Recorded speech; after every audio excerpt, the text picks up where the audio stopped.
présentation de lettres de créance, le président de la République accepte les lettres de créance des ambassadeurs du Ghana, du Danemark et du Mexique. C'est sur les résultats ne doit être ni perçu ni vécu comme une gare, c'est-à-dire une station, un lieu où s'arrête le train des réformes. Elle sera donc d'autant plus efficace quand elle permettra de transformer positivement nos administrations. L'homme qu'il faut à la place qu'il faut, c'est ce qui recherche également la gare. Pour cela, le ministre du Travail exhorte les participants à plus d'engagement afin qu'ils soient de véritables relais. Le gouvernement attend de vous, à l'issue du présent séminaire, des cadres sensibilisés à la gare, résolument tournés vers la qualité et la performance des prestations de vos structures. Aussi, servirez-vous de relais pour démultiplier auprès de vos collègues les connaissances que vous aurez acquises au sortir du séminaire. Le Premier ministre a d'abord rappelé le projet de loi en gestation au niveau du gouvernement sur la garantie de la transparence de la vie publique. Moussa Mara a aussi parlé de l'introduction dans les procédures administratives des principes d'appel à candidature pour les nominations à certains postes administratifs.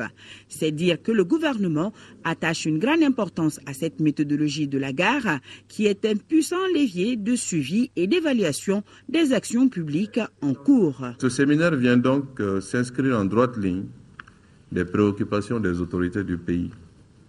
Il est impératif que la culture de résultat irrigue l'administration du gouvernement à tous les niveaux et à tous les postes. Aussi, suis-je convaincu qu'il permettra de réconforter tous les outils de gestion et d'améliorer la performance de l'action publique. Nous allons vers l'évaluation de l'administration par les usagers. Préparons-nous et adoptons les meilleures pratiques dans cette perspective. Les travaux de ce séminaire qui dure 3 jours porteront essentiellement sur le thème principal, à savoir la gestion, l'administration et la gouvernance axée sur la performance et les résultats. Prennent part à la rencontre des participants de la sous-région en plus des nationaux. Engager un débat démocratique dans le but de fédérer les initiatives des acteurs politiques, cela en vue d'appuyer les efforts de réconciliation et de paix. C'est l'objectif d'un atelier initié par le ministère de la Réconciliation nationale avec l'appui de la MINUSMA, et cet atelier prendra en compte l'évolution du processus d'Alger, nous dit Mamourou Sidibé. La contribution des partis politiques au processus de paix et de réconciliation, c'est le thème d'un atelier initié par le ministère de la Réconciliation nationale avec l'appui de la MINUSMA. L'objectif recherché est d'engager un débat démocratique afin de recueillir les contributions des acteurs, lesquelles contributions pouvant servir de base aux prochaines phases de pourparlers inclusifs intermaliens. Il ne saurait y avoir de réconciliation sans vérité dite et bien dite, sans justice rendue, sans préjudice réparé, et enfin le chemin sinueux et difficile du processus de réconciliation conduit sur des bases justes, équitables et durables, avec détermination et sans atermoiement. Plusieurs communications sont retenues pour ces 3 jours de travaux. Il s'agit entre autres de la réconciliation nationale comme un objectif et un processus, les rôles et la responsabilité des partis politiques dans le processus de paix et de réconciliation, le partage d'expériences des processus de paix et de réconciliation. Animateurs de la classe politique, nous sommes tous fortement interpellés par rapport à la situation qui nous est arrivée. De graves dérives de gouvernance ont immanquablement débouché sur l'effondrement de notre État. Cela nous vaut à présent d'être impatients, au chevet duquel accourt le monde entier, avec dans la mêlée autant de bonnes intentions d'en finir. Ce cadre de dialogue qui s'offre à nous donc, avec l'accompagnement des amis du Mali, est une occasion pour les acteurs politiques que nous sommes de poser un diagnostic de vérité, sans complaisance ni passion, d'approfondir nos analyses pour préconiser, dans un élan vital de solidarité et de réalisme, les voies d'issue pour la nation devant permettre de se réconcilier, promouvoir la cohésion sociale, vivre à nouveau ensemble dans la paix et pour toujours. Nous revenons sur la visite du Premier ministre, chef du gouvernement en première région. Les attentes des populations de la région de Caille sont grandes. Eau, électricité, route et gouvernance, des préoccupations évoquées lors de cette visite. Moussa Mara, qui a salué la justesse et l'opportunité de sa descente sur le terrain, entend tenir les promesses tenues dans les différentes localités. Il est au micro de nos envoyés spéciaux, Mamari Kone, Mohamed Diarra, Aboubakar Traoré et Gaussou Touré. Comme les autres tournées que nous avons eu l'occasion de faire, je pense que c'est un bilan en termes de satisfaction par rapport à la justesse de la démarche. Le président a été bien inspiré de demander au gouvernement d'être le plus près possible des Maliens. Nous avons vu des compatriotes qui ont véritablement soif de s'exprimer vis-à-vis des gouvernants, qui ont soif de dire combien ils ressentent le quotidien, quelles sont leurs souffrances, mais aussi quelles sont leurs satisfactions de l'action des autorités. Parce que ici ou là, nous avons pu voir des citoyens qui félicitent les administrateurs, qui félicitent la volonté de participer, de les faire participer au fonctionnement de la collectivité. Donc cette soif ne pouvait être étanchée par la distance habituelle entre l'administration et la base. Donc la justesse de la démarche aujourd'hui est incontestable et nous encourage à poursuivre et à essayer de descendre encore plus bas que les cercles, parce que nous sommes allés dans les cercles. Il faut que, sous une forme ou une autre, nous puissions toucher les communes, voire même les villages. Et aujourd'hui, justement, il y a un exemple de contact direct avec les populations sur le terrain. Nous sommes allés à quelques dizaines de kilomètres de Kita pour aller dans un champ exploité par une famille et exploité très bien par une famille. Donc, satisfaction par rapport à la justesse de la démarche. Satisfaction par rapport à l'opportunité. Ici ou là, nous avons vu de véritables scandales, il faut le reconnaître. Des abus en silence, loin de la lumière, loin des décideurs, ici par un magistrat, ici par un administrateur, ici par un chef de service. Des abus qui, sans l'occasion de cette visite sur le terrain, allaient perdurer encore. Et des abus qui seront traités comme tels, avec des sanctions, avec des mesures prises pour que ce genre de situation ne puisse pas intervenir.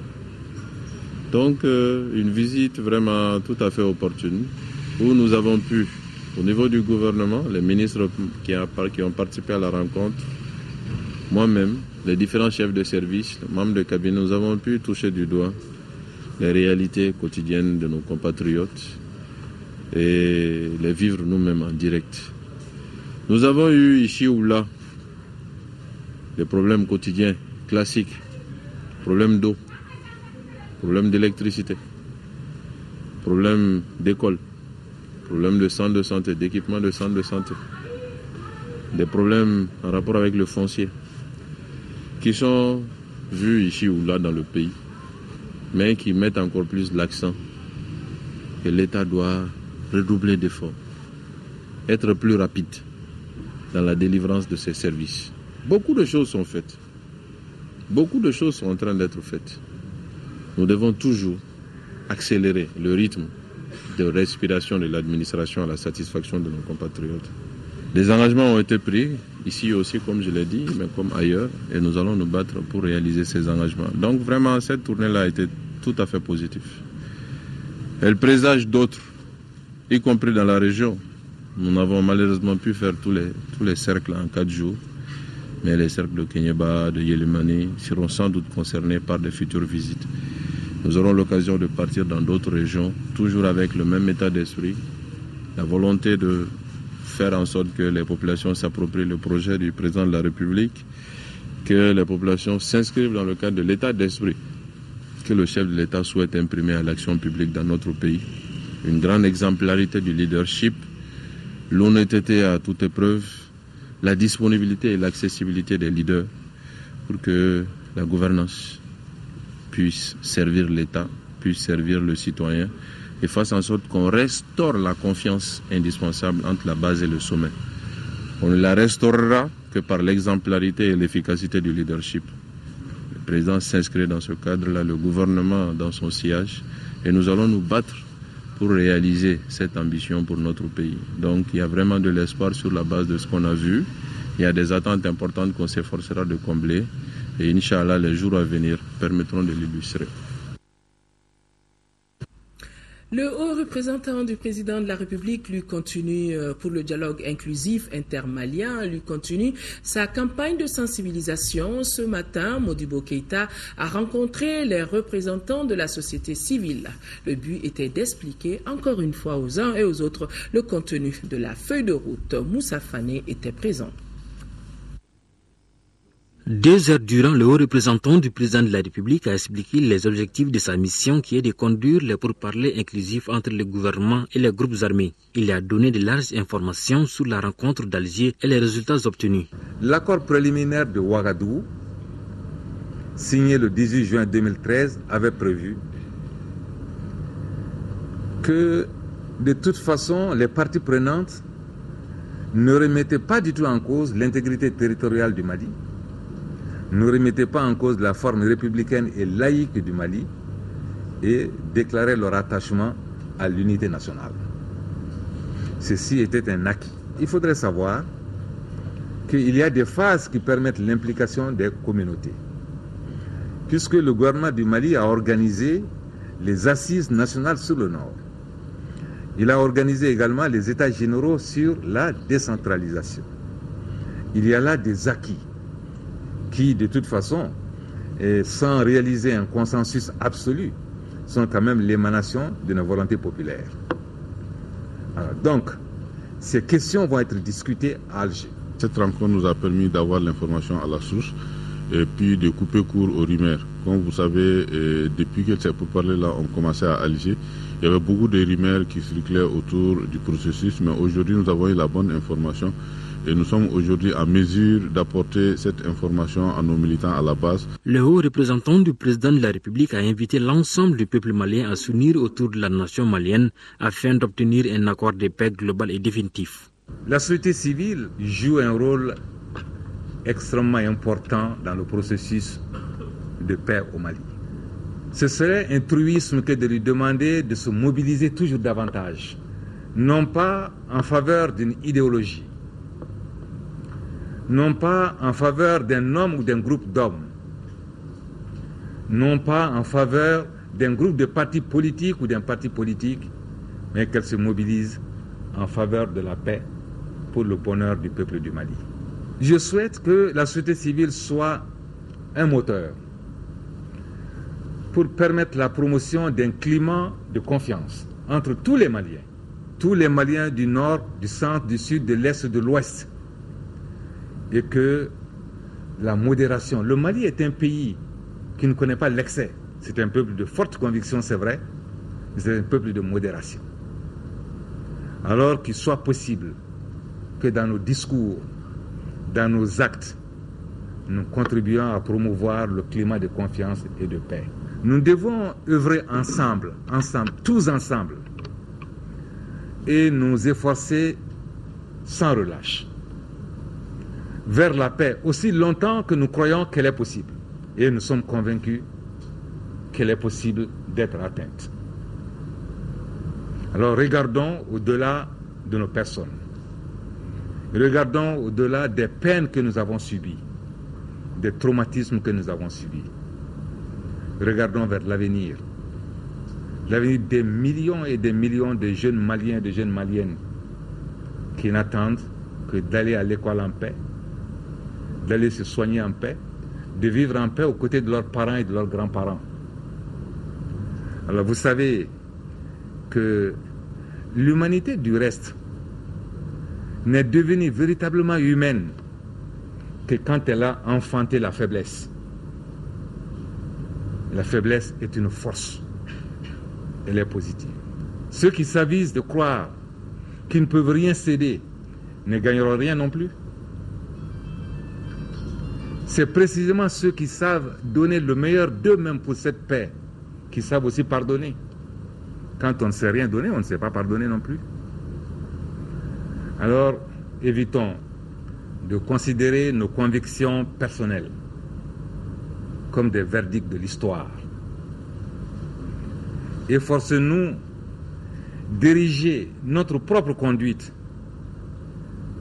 non pas comme une loi universelle, mais comme un ingrédient pour alimenter la force et la foi de notre pays, de notre peuple, vers la paix. Les représentants de la société civile ont retiré leur soutien au gouvernement pour la prochaine phase des négociations. La reprise des discussions pour la seconde phase du processus de dialogue et des négociations intermaliennes à Alger est prévue du 17 août au 11 septembre prochain.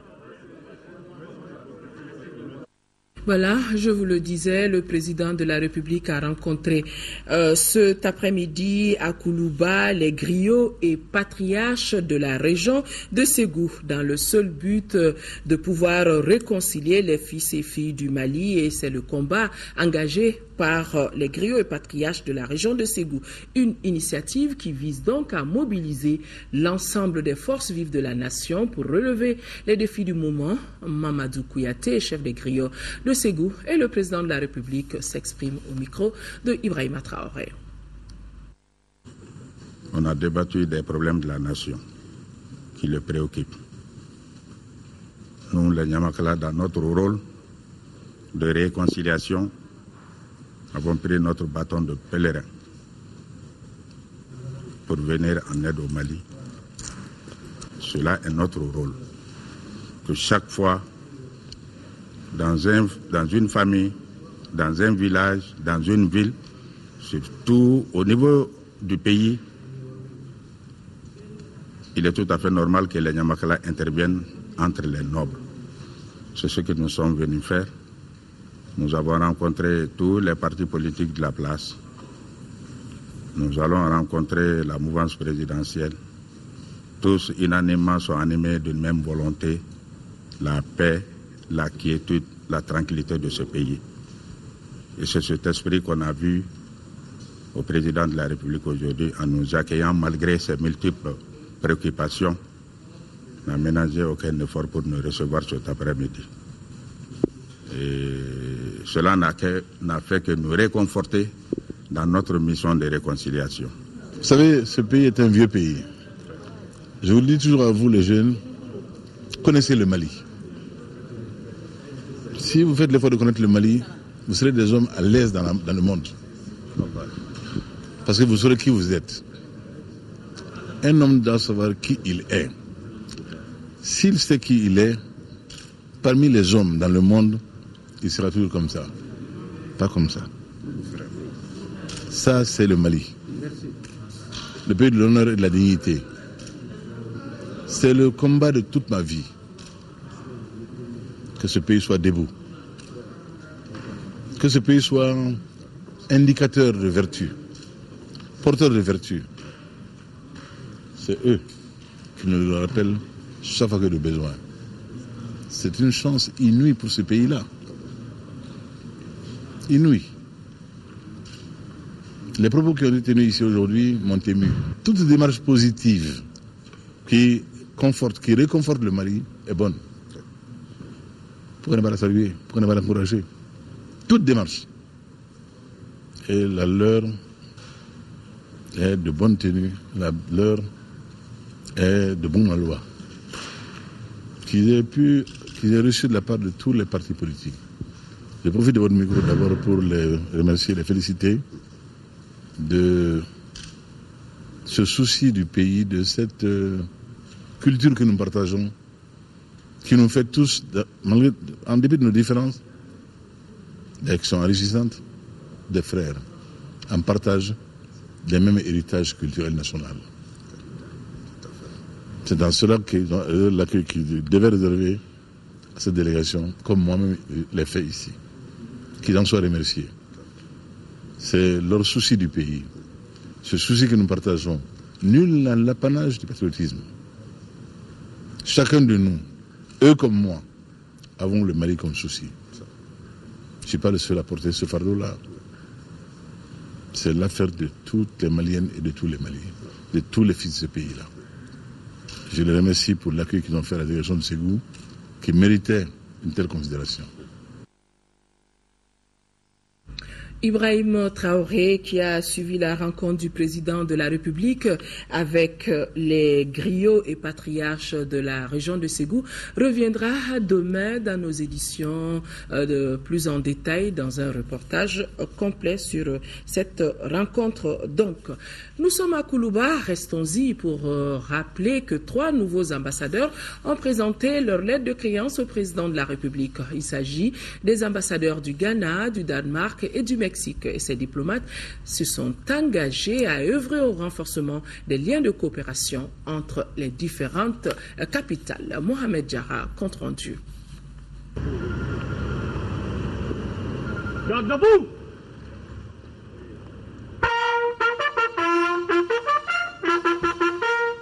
Dispositif protocolaire à Koulouba pour une cérémonie solennelle de présentation de lettres de créance. Les 2 premiers à se soumettre à l'exercice sont les ambassadeurs du Ghana, Mahamoud Khalid, et du Mexique, Juan André Ordonez Gomez. Les 2 diplomates sont tous les 2 universitaires. Le nouvel ambassadeur du Mexique, lui, est un diplomate de carrière. Il exerce la fonction depuis 26 ans maintenant. Ce quinquagénaire, jusqu'à sa nomination, était ambassadeur du Mexique auprès du Royaume du Maroc. Il a été aussi consul adjoint et consul général du Mexique à Rio de Janeiro, au Brésil, pendant 5 ans. Contrairement à l'ambassadeur du Mexique, celui du Ghana embrasse pour la première fois la carrière de diplomate. De 2009 à 2010, il avait cumulé les fonctions de ministre d'État de la haute région ouest du Ghana et de président du Conseil de sécurité régionale. Sa première priorité aujourd'hui est de dynamiser la grande commission mixte de coopération Mali-Ghana dont la 12e n'a pas pu se tenir en 2012. Il donnera aussi du nerf au domaine sécuritaire en harmonisant les normes et opérations de sécurité nationale en vigueur dans les 2 pays. Madame Winnie Estrup Petersen, elle s'engage à donner du sang neuf à la coopération Mali-Danemark. Avant sa nomination à ce poste, elle était chargée d'affaires à la représentation du Danemark à Niamey. Âgée de 56 ans, le nouvel ambassadeur du Danemark est sociologue de formation. Elle se servira de son expérience pour donner du tonus au contenu des 3 accords signés entre le Mali et le Danemark dans les années 1980. Il s'agit de la réalisation de forages pour faciliter l'accès à l'eau potable dans la région de Sikasso. Le Centre international de conférence de Bamako abrite depuis ce matin l'atelier préparatoire en vue de la reprise des négociations prévues à Alger dimanche prochain. Organisé par le Centre pour le dialogue humanitaire, cet atelier de 2 jours vise à renforcer les capacités des acteurs des groupes armés du nord du Mali sur les thématiques identifiées sur la feuille de route. Nous retrouvons Daouda Sidiki Diarra.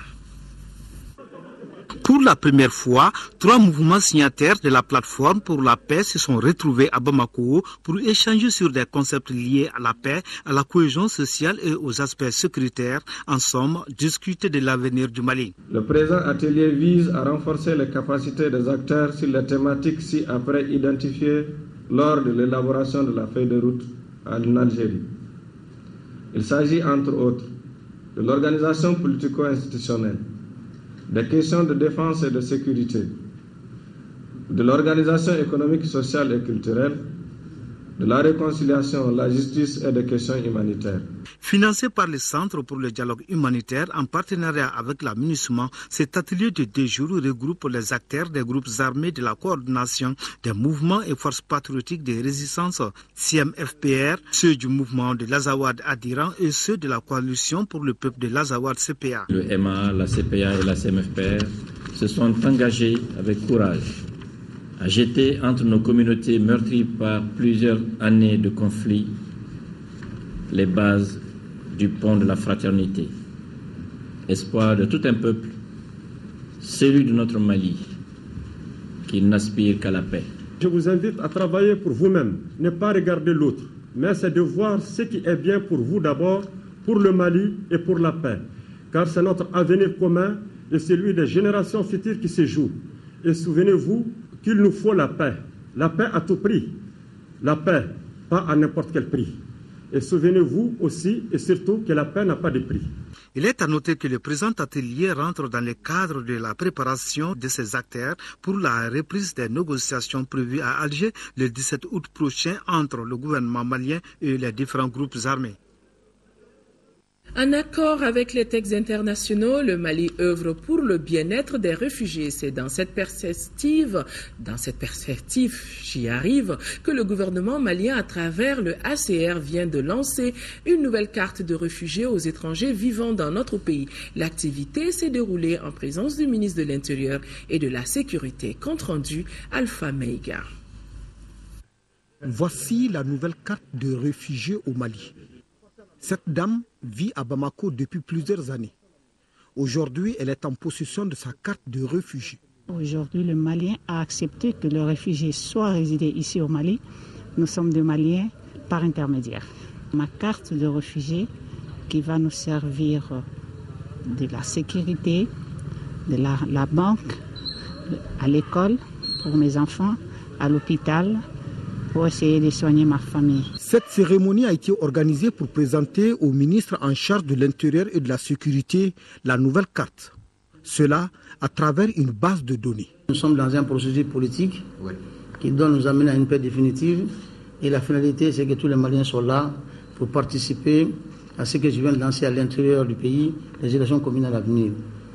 Donc, le fait de gérer sur des bases très claires des réfugiés participe du souci également de prendre en compte leurs préoccupations.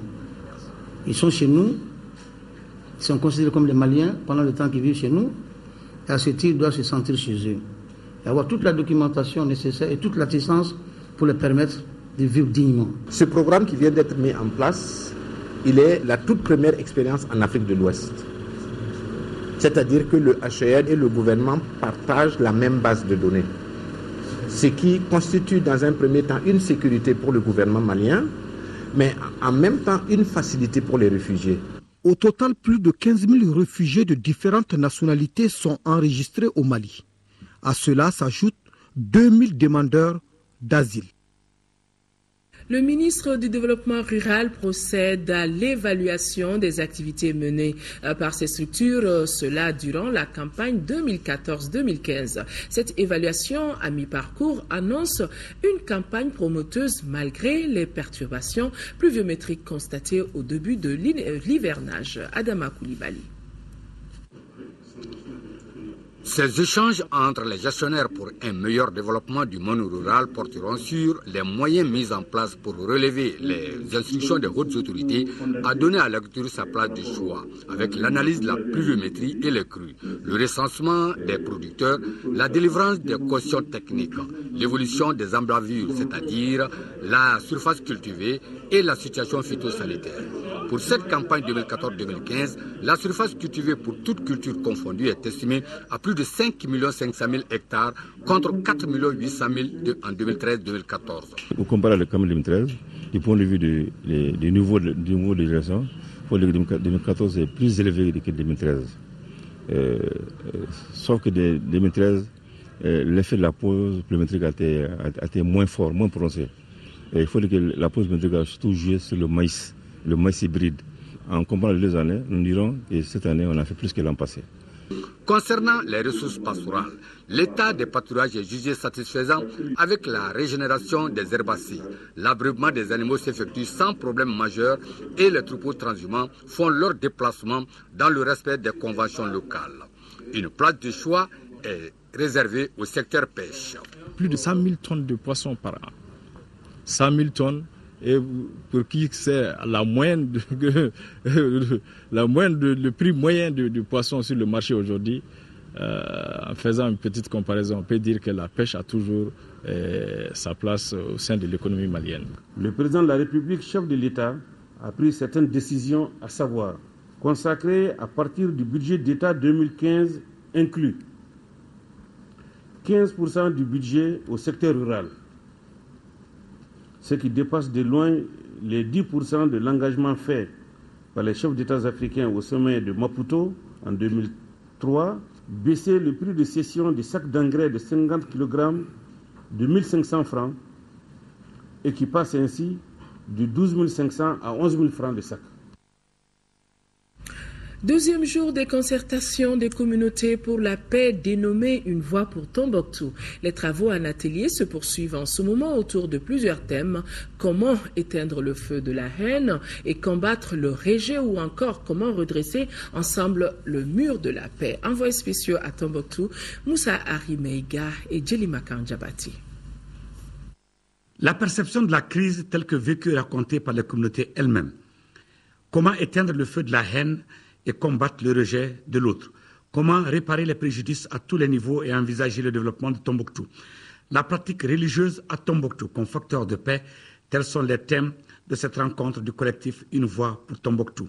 Des chercheurs, des professeurs, des hommes de culture et de foi islamique, avec une large participation des communautés et de toutes les communautés à Tombouctou. Des travaux dirigés par Dédia Mahaman Katra, ancienne ministre et présidente du collectif Une voix pour Tombouctou. Le message que j'ai en tout cas à faire circuler, c'est vraiment un message de paix, un message de tolérance, un message d'union, un message de retrouver entre les frères maliens qui sont entredéchirés pendant un bon temps. Et je crois qu'il est maintenant, c'est le moment le plus opportun de sceller et de colmater toutes ces brèches et se retrouver comme une seule famille. Cette démarche, le gouvernement ne peut que l'encourager et l'appuyer. Parce que c'est les populations elles-mêmes qui ont pris l'initiative de se retrouver, de discuter leurs problèmes et de trouver des solutions durables pour la cohésion sociale, la cohabitation et le vivre ensemble. Nous avons gagné un pari. Ce qui reste après est encore plus important. Ceux qui sont à Tombouctou, ceux qui sont aux alentours de Tombouctou, mais également ceux qui sont au niveau des camps de réfugiés. Et je sais qu'ensemble, nous gagnerons la bataille. Que tout le monde accepte venir à la table, que tout le monde accepte partager, que tout le monde s'accepte les uns les autres, comme tout Tombouctou l'a toujours été. Et je pense que ce que j'ai vu ce matin me donne l'espoir que demain, le vivre ensemble aura lieu à Tombouctou. Comme ici, avec l'accueil réservé à ce réfugié, dénommé Mohamed Ag Mohamed El Mouloud, hier au Burkina Faso, aujourd'hui participant aux assises et qui a retrouvé sa boutique 3 ans après, accueilli avec l'esprit de Tombouctou par ses voisins du marché. Parce que nous sommes à l'étranger, on nous dit qu'une fois qu'on est rentré seulement, ils vont nous faire des mal, mais vraiment, ce qu'on entend à l'extérieur, ce n'est pas ce qui est à l'intérieur. C'est lui qui a le travail, il n'a qu'à venir faire son travail. Après la visite des infrastructures en construction ou en rénovation à Douanza, dans la région de Mopti, le ministre de la Planification, de l'Aménagement du territoire et de la population a remis des véhicules et des engins 2 roues au gouverneur de la région de Mopti. La remise de ces matériels entre dans le cadre du programme d'urgence pour la relance du développement des régions du Nord, compte rendu de notre envoyé spécial Mahamadou Doumbia. En plus de la reconstruction, l'équipement et la réhabilitation des bâtiments administratifs pour faciliter le retour des entreprises pour la relance de l'économie, le ministre de la Planification, de l'Aménagement du territoire et de la population, Cheikhna Seydi Ahmadi Diawara, a remis 10 véhicules tout-terrain et 34 motos cylindrées 125 au gouverneur de la région de Mopti. Notre joie est immense. Voilà des moyens qui viennent au bon moment. Dans peu de temps, l'administration doit relever beaucoup de défis parce que beaucoup d'échéances nous attendent. Dans quelques mois, c'est l'heure avec, notamment à partir du 1er octobre, mais aussi après, conformément aux instructions du ministre, suivra le renouvellement des conseils de village et certainement après les élections communales. Tout cela demande des moyens de déplacement et même les dotations des préfets sont aujourd'hui vieillissantes. C'est dit que ces moyens viennent vraiment à temps opportun et que nous les utiliserons à bon escient. Destinés aux préfets et sous-préfets de la région de Mopti, entre autres, ces engins aideront beaucoup ces administrateurs dont certains n'avaient aucun moyen de déplacement. Leur tâche, quoique patriotique, s'avère difficile en de pareilles circonstances. Le programme a eu des effets très bénéfiques. Il faudrait maintenant qu'on fasse bon usage des infrastructures qui ont été réalisées, des équipements qui ont été reçus et des moyens logistiques. Pour dire définitivement que ce programme, vraiment, il fallait vraiment le mettre en œuvre. De temps en temps, que les ministres de la République viennent nous voir au niveau de la région et qu'on échange, cela va créer une certaine dynamique en matière de développement. Parce qu'on va toujours se sentir concerné, on va toujours se sentir intéressé quand on a nos responsables nationaux qui viennent nous voir. Mopti représente une infime partie de ce budget parce qu'il a été moins touché que d'autres, heureusement, par la crise que nous avons connue. Mais c'est symbolique. C'est la preuve qu'aucune administration n'est oubliée, que ce soit dans les zones du Nord ou dans les régions du Nord ou en dehors des régions du Nord. C'est un programme qui concerne une volonté de l'État, du président de la République en particulier, et du gouvernement d'accompagner le retour de l'administration, l'efficacité de l'administration, la représentativité de l'administration et la qualité des services délivrés aux populations dans toutes les régions, dans toutes les localités du Mali. Au cours d'une réunion du compte rendu du comité régional de suivi, les activités menées et les perspectives de ce programme d'urgence des régions du Nord ont été largement évoquées. Et l'espoir est permis pour une redynamisation totale de nos structures administratives. Toujours dans la région de Mopti, le 12 août, Journée internationale de la jeunesse, a été l'occasion pour le ministre de la Jeunesse et de la Construction citoyenne de procéder à Kona Ville-Martyr au lancement officiel des vacances citoyennes 2014. Durant toute une semaine, près de 500 jeunes venus des 8 régions du Mali et du district de Bamako s'adonneront à diverses activités. Le ministre de la Jeunesse et de la Construction citoyenne, qui était d'ailleurs l'invité du journal télévisé d'hier soir, revient cette fois-ci au micro de Mahamar Ibrahim Touré sur le bien fondé de ces vacances citoyennes. Nous avons décidé de nous inscrire dans une logique de promotion de la jeunesse et d'utilisation de son potentiel énergétique pour en faire une véritable centrale atomique afin d'impulser et incarner le Mali nouveau, le Mali qui gagne. C'est ainsi qu'au plan national, nous avons voulu, avec le Conseil national de la jeunesse, saisir l'occasion pour organiser des vacances citoyennes 2014 sur la contribution de la jeunesse à la reconstruction nationale. Mobilisons-nous que chacun, par son apport, aussi infime soit-il, contribue à recoudre la mosaïque de ce beau Mali, vert, jaune et rouge, dont nous avons toujours été si fiers. Les vacances citoyennes s'inscrivent dans cette dynamique avec des activités qui prouvent à suffisance, si besoin en était, votre engagement pour la communauté. Elles seront focalisées autour de 4 sites. Kona, où nous nous trouvons ici dans la région de Mopti, Diabali dans la région de Ségou, Nioro du Sahel dans la région de Kaï et Nara dans la région de Koulikoro. Le choix porté sur ces sites pour abriter les activités des vacances citoyennes couplées à celles de la Journée internationale de la jeunesse n'est pas nécessairement fortuit. Kona est considérée comme la ville de la résistance pendant l'occupation par les forces obscurantistes. Diabali a été la deuxième ville d'interposition des armées françaises et maliennes pour stopper l'avancée des djihadistes. Quant à Nioro, du Sahel et Nara, la réalisation d'un bosquet de 60 000 pieds d'arbres sera une contribution de la jeunesse malienne dans le cadre de la constitution de la Grande Muraille Verte prévue dans le NEPAD.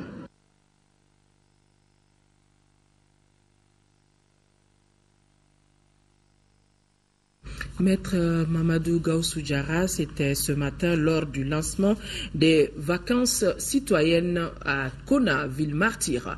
L'intégration sous-régionale par l'éducation, la preuve est donnée par le Burkina Faso et le Mali, et cela à travers des centres d'éducation pour l'intégration. Les CEI entendent faire la promotion de la cohésion sociale, le vivre ensemble le long de la frontière.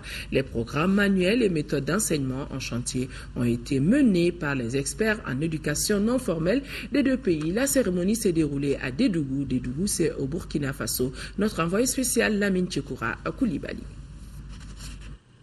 Dédougou entre dans un processus entamé depuis 6 ans maintenant. 6 ans durant lesquels experts maliens et burkinabés de l'éducation non formelle travaillent à l'élaboration et à l'harmonisation des curricula et matériels didactiques des centres d'éducation pour l'intégration. Cette rencontre a permis de marquer une avancée significative à travers l'harmonisation et la finalisation du curriculum de la première année CEI, conçu selon l'approche par compétence. Une autre avancée aura été, sans nul doute, les recommandations pertinentes formulées par les experts afin de donner une meilleure visibilité pour la suite de l'opérationnalisation de notre projet commun. Il existe 2 centres d'éducation pour l'intégration, l'un à Benena au Mali, l'autre à Madouba au Burkina Faso. Ces centres accueillent les enfants de 9 à 15 ans, déscolarisés ou non scolarisés. Le cycle dure 4 ans et est sanctionné par une formation au métier. L'apprentissage se fait en Bomo à la base.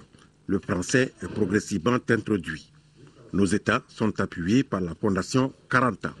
Les CI, c'est un des programmes phares de la Fondation Caranta, en ce sens que les CI est un maillon essentiel dans l'intégration, la construction de la paix sous-régionale et internationale. Et dans ce sens, la Fondation Caranta participe à l'élaboration des projets, surtout à la mobilisation des ressources pour la mise en œuvre de ces CI. Il y en a qui font la coupe-couture, il y en a qui ont fait la mécanique, et il y a l'agro-silvo-pastoral. Et la partie malienne a même des apprenants qui ont reçu leurs attestations de fin de cycle de CBDF. Donc ça veut dire que c'est véritablement l'intégration. Les métiers qui existent au Mali n'existent pas au Burkina dans les CEI. C'est pour permettre aux enfants le brassage. L'importance des CEI n'est donc plus à démontrer. Les autorités l'ont comprise. Il vise à promouvoir le développement communautaire au profit des populations vivant tout au long de la frontière entre nos 2 pays. La fréquence des rencontres de travail des experts témoigne de la volonté des autorités des 2 pays de réaliser ce projet. Par le contenu de leur programme, les centres d'éducation pour l'intégration sont un véritable outil d'intégration. Certains modules promeuvent la paix entre populations voisines. La gestion des conflits intercommunautaires est aussi enseignée. D'autres modules apprennent aux enfants la sauvegarde de l'environnement, les bonnes pratiques d'agriculture, d'élevage et de pêche. Les autres modules leur apprennent des compétences en santé. Du Burkina Faso, nous nous rendons au Sénégal où une délégation conduite par l'ambassadeur du Mali au Sénégal et comprenant les EMAS, le Conseil des Maliens du Sénégal et une délégation de la CMDT. La délégation a rencontré aujourd'hui, mardi, tous les transporteurs maliens du parking de Mbao à Dakar. Au cours des échanges, les transporteurs ont évoqué, entre autres, le nécessaire assainissement et l'aménagement du parking, l'insécurité, les problèmes liés à la restauration. Au terme de la rencontre, l'ambassadeur Moulay Ali Khalil Ascofaré a invité les transporteurs maliens à respecter les mesures de sécurité édictées par les autorités sénégalaises et à s'investir aussi pour contribuer à l'aménagement du parking pour améliorer leur cadre de vie. Il a informé par ailleurs de certaines décisions prises par les autorités sénégalaises concernant la gestion de tous les parkings au Sénégal. Il s'agit de l'interdiction de l'accès au parking des camions déjà chargés, l'usage du feu et du gaz domestique au sein des parkings afin d'éviter les incendies. Enfin, l'ambassadeur a invité nos compatriotes à taire leurs divergences et à cultiver l'entente et l'union. Nous revenons au Mali, direction la 4e région où une mission du commissariat à la sécurité alimentaire séjourne pour apprécier le déroulement des opérations de distribution alimentaire gratuite initiées par le gouvernement malien et ses partenaires. Nous retrouvons Fousseini Samaké.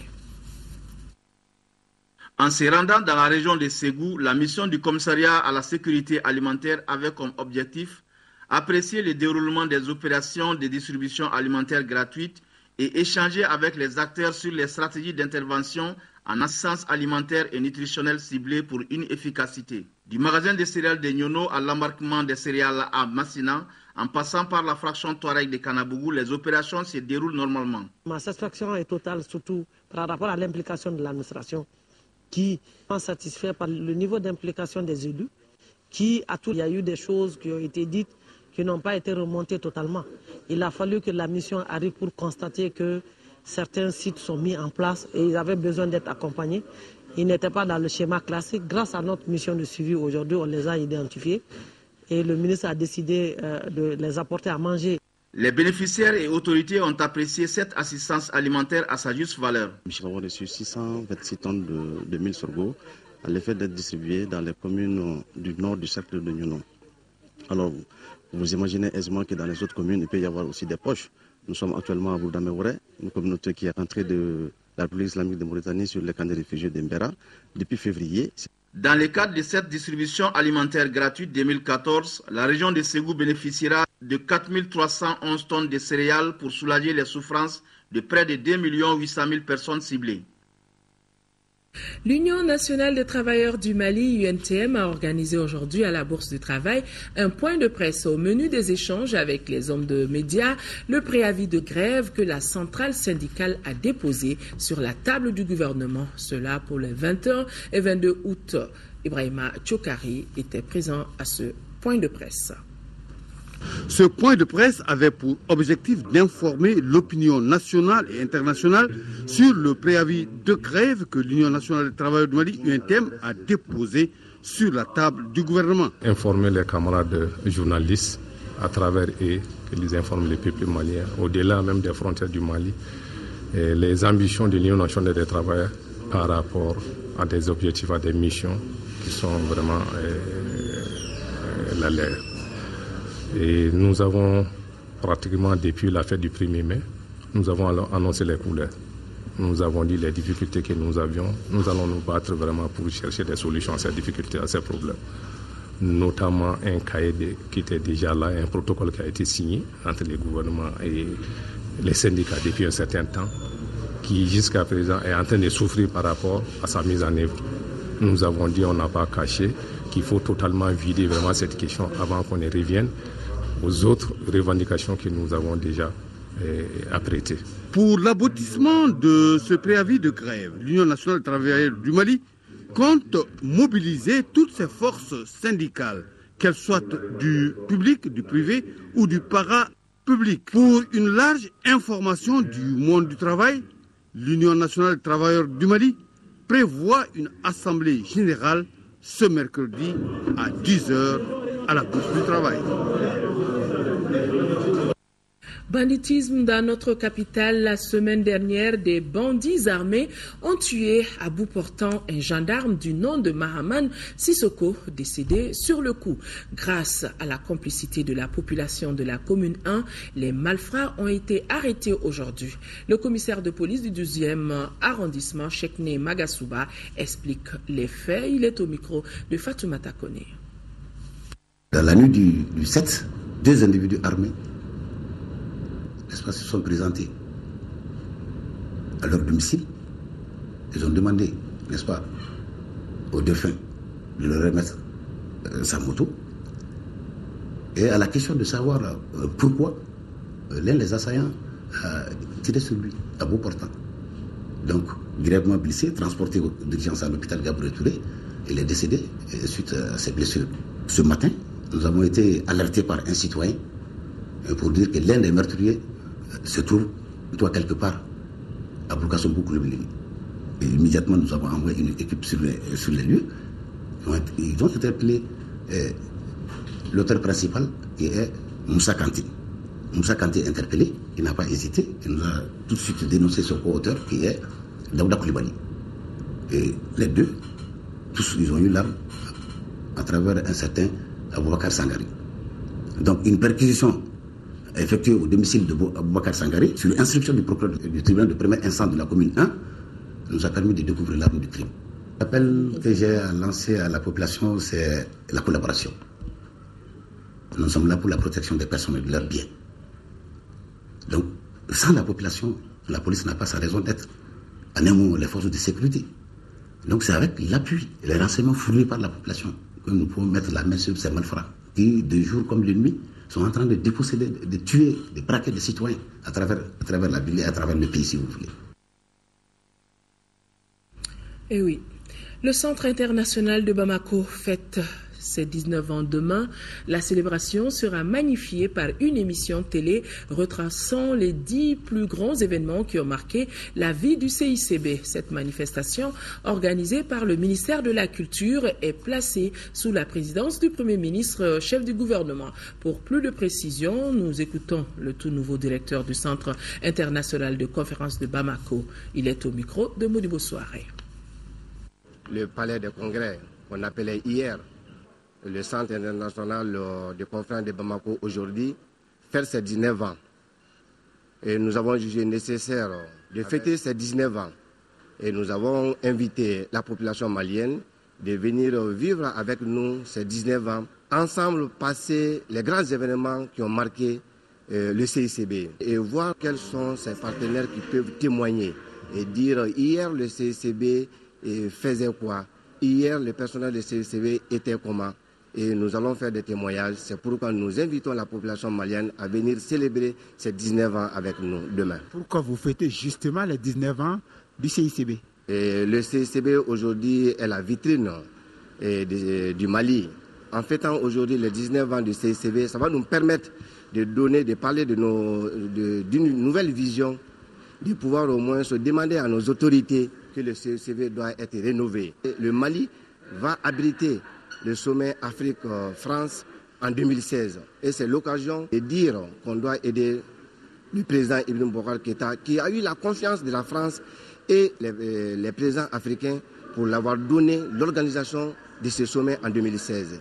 Et aujourd'hui, dans les perspectives, nous souhaitons au moins avoir une vision à hauteur des souhaits, une vision pour un sommet référentiel à notre CICB, au CICB du Mali. Le professeur Babou Tembeli n'est plus spécialiste de la culture dogon. Historien et ethnologue, comédien ayant joué dans plusieurs films maliens dont Les Rois de Ségou et La Jeunesse de Cheikh Oumar Sissoko, Babou Tembeli, qu'on voit sur ces images, était l'un des membres du directoire de l'Association pour la sauvegarde et la promotion de la culture dogon, Djina Dogon. Il a animé à travers le monde des conférences sur le peuple dogon et l'histoire du peuplement du pays dogon, voire du Mandé. Babou Tembeli a beaucoup œuvré pour le rapprochement entre les Dogons et leurs grands frères du Mandé. Il était aussi un grand spécialiste des masques Dogons et artisan infatigable de la paix. Les obsèques sont annoncées pour demain mercredi à 10h chez lui-même à Bakodji-Koroni. Dors en paix, grand-père. Et suite au décès du professeur Babou Tembeli, Madame le ministre de la Culture annonce avec une profonde affliction le décès donc du professeur Babou Tembeli. Au nom du gouvernement du Mali et du monde de la culture profondément éprouvé par une si grande perte, le gouvernement, par la voix de Madame le ministre, adresse ses sincères condoléances à la famille du défunt, tout en ayant une pensée pieuse pour ce chercheur infatigable de la richesse de la culture dogon qui, tout au long de sa riche carrière d'enseignant et de comédien, n'a eu de cesse de promouvoir la culture malienne. Encore une fois, membre du directoire de l'Association pour la sauvegarde et la promotion de la culture dogon, premier secrétaire aux arts et à la culture, professeur Tembeli laisse derrière lui une famille de la culture éplorée. Voilà, mesdames et messieurs, c'est donc tout pour ce journal. Avant de le boucler définitivement, dans le cadre de la promotion de l'action gouvernementale, le ministère de l'Emploi et de la Formation professionnelle vous propose ce soir, après ce journal, un magazine intitulé Vision du changement, version 3, Emploi et formation professionnelle. Voilà, c'est tout pour ce journal. Merci de l'avoir suivi. Demain, 10h, 13h, Kadiatou Kone, 18h, 20h, Aoui Touré sur ce même plateau. Excellente nuit à tous. Au revoir.